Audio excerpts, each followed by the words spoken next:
Welcome to the Tech Egg. Don't get scrambled. Enjoy the video. You start by confirming prerequisites. Make sure you have admin rights and an active internet connection. Open Microsoft Security Essentials from the System tray or Start menu. Once open, click the Update tab to begin.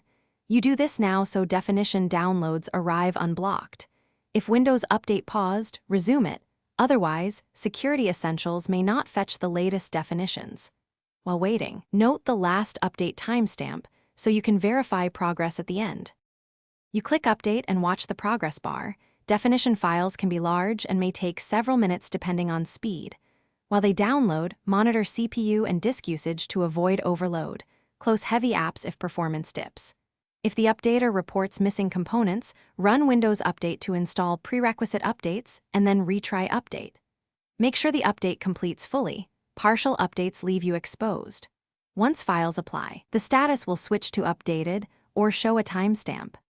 You verify success by confirming the updated status and a recent timestamp in the Update tab. Once done, run a quick scan to ensure no active threats slip through. If anything emerges, follow with a full scan to remove deeper infections. If updates fail, restart your PC and try again. Check that the firewall or proxy isn't blocking connections, and if necessary, download and reinstall the latest definition package manually. Keep Security Essentials enabled and schedule regular automatic updates to stay protected. Thanks for watching. Consider subscribing if I helped unscramble your problems.